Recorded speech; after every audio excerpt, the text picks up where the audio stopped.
Hi, my name is Laura from AmishFurnitureFactory.com. This is the Boulder Creek bed. The Boulder Creek line features an inlay here, which is walnut wood with the ebony stain.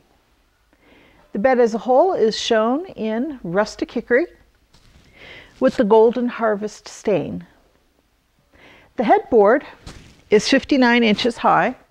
That can be customized. The footboard is 33 inches high. You can also choose to have what we call a low footboard, which is kind of like no footboard. The side rail would simply continue around the foot of the bed.